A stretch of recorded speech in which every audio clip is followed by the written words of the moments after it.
माँ मन को मार के खुश नहीं रहा जा सकता, ये बात समझो तुम, श्वेता अपनी माँ शैलजा जी से बोली।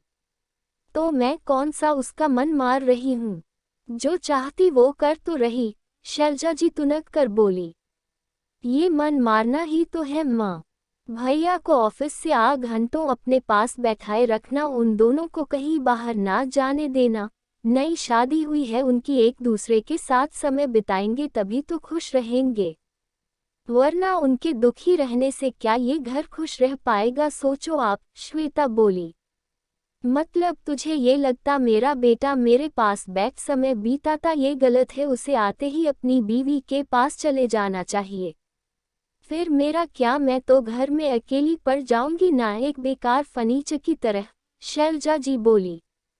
उफ माँ, आप कहाँ की बात कहाँ ले जाते हो। मैं ये नहीं कह रही कि भैया आपके कमरे में ना, सीधा भाभी के कमरे में जाएं।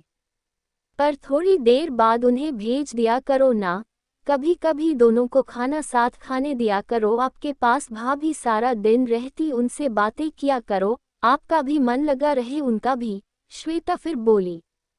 उस कल की आई से क्या बात करूं मैं, मेरा बेटा मुझे समझता है, मुझसे बात करके उसे भी खुशी मिलती है, शैलजा जी बोली। वो कल की आई अब जिंदगी भर यहीं रहने वाली है माँ। मैं अपने ससुराल में हूँ, भैया सारा दिन जॉब पर रहते हैं, बची कौन आपके पास भाभी। उन्हें दिल से अपनाओगी तो वो भी आपको अपनाएगी, वरना एक गांठ पड़ जाएगी आप दोनों के रिश्ते में, जिससे भैया सबसे ज्यादा परेशान रहेंगे, श्वेता फिर बोली। हम तो तेरी नज़र में मुझे क्या करना चाहिए, शैलजा जी ने बेटी से सवाल किया। आप भाभी को मेरी तरह अपने सुख दुख का साथ बनाओ। अच्छा ये बताओ, जब आपकी शादी हुई थी आप नहीं चाहती थी पापा आपके साथ ज़्यादा वक्त बिताएं? आपको नहीं लगता था दादी आपको प्यार से सब सिखाए जैसे नानी सिखाती थी आपको? क्या मन की पूरी नहीं होने पर आप खुश रहती थी, श्वेता ने माँ से पूछा। अरे तेरी दादी तो चाहती नहीं थी, तेरे पापा उन्हें छोड़ मेरे पास आए, और कोई गलती होने पर कितना सुनाती थी। वो मुझे सिनेमा का कितना शौक था, पर तेरी दादी ने कभी जाने ही नहीं दिया कि बहुएं अच्छी नहीं लगती ऐसे सिनेमा देखने जाते हुए, शैलजा जी जैसे अतीत में खो गई। माँ आपको नहीं लगता आप भी कहीं ना कहीं भाभी के साथ यही कर रहे हो, श्वेता माँ की गोदी में लेटती हुई बोली। ओह सही कहा तूने, कम उम्र में तेरे पापा मेरा साथ छोड़ गए, अकेले तुम्हें पाला पोसा।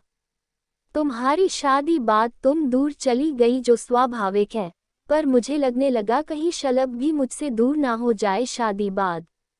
अपने इसी स्वार्थ में मैं मानसी के साथ तो अन्याय कर ही रही, साथ साथ शलभ के साथ भी, शैलजा जी बोली। माँ हम सब आपको बहुत प्यार करते हैं, आपने हमारे लिए को त्याग किए सब याद है हमें, हम आपको कभी अकेला नहीं होने देंगे। भाभी भी बहुत अच्छी है, आपके बारे में सोचती है तभी चुप रहती, पर उनके चेहरे की उदासी मैंने महसूस की है, बस इसलिए आपसे ये बात की मैंने, श्वेता बोली। मुझे अपनी गलती का एहसास है बेटा, साथ ही ये खुशी भी है कि मेरी लाडो इतनी समझदार हो गई जो अपनी माँ को गलत करने से रोक रही, शैलजा जी बेटी का माथा चूमते हुए बोली। बाहर मानसी जो चाय लेकर आ रही थी, ये बात सुन उसकी आंख भर आई। वो खुद से सोचने लगी, कौन कहता है ससुराल में बेटी अकेली होती है, श्वेता दीदी जैसी समझदार नंद हो तो हर भाभी को सहेली मिल जाती है, और मम्मी जी ठीक है थोड़ी सी गुस्से वाली है, पर उनका सोचना भी गलत नहीं, मैं खुद आगे बढ़ अब अपनी इस सुंदर सी ससुराल रूपी बगिया में खुशी के फूल खिलाऊंगी। लीजिए मम्मी जी, दीदी चाय पीजिए, कमरे में आ मानसी बोली। आइए ना भाभी आप भी हमारे साथ पीजिए, श्वेता बोली। वो दीदी खाने की तैयारी करनी सोच रही हूँ, मम्मी जी की पसंद के लौकी के कोफ्ते बना लूँ, मानसी बोली। कोई ज़रूरत नहीं कोफ्ते बनाने की, तुम चाय पियो फिर तैयार हो जाओ, शलभ आता ही होगा, आज घूम आओ, थोड़ा खाना बाहर ही खा आना, यहाँ हम देख लेंगे, शैलजा जी बोली।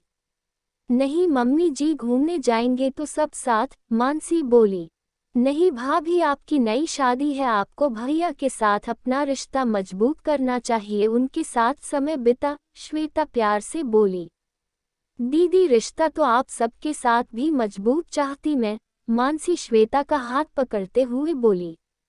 देखा माँ कितनी समझदार भाभी है मेरी, श्वेता भाभी को प्यार से गले लगा बोली। हाँ तो बहू किसकी है आखिर, शैलजा जी हंसते हुए बोली और बेटी बहू को गले लगा लिया।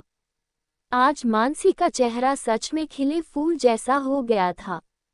दोस्तों शैलजा जी की तरह बहुत सी माँओं की सोच होती कि शादी के बाद बेटा दूर हो जाएगा, पर अगर जरा सी समझदारी से चला जाए तो बेटा तो अपना रहता ही है, बल्कि बहू के रूप में एक बेटी, एक दोस्त भी मिल जाती।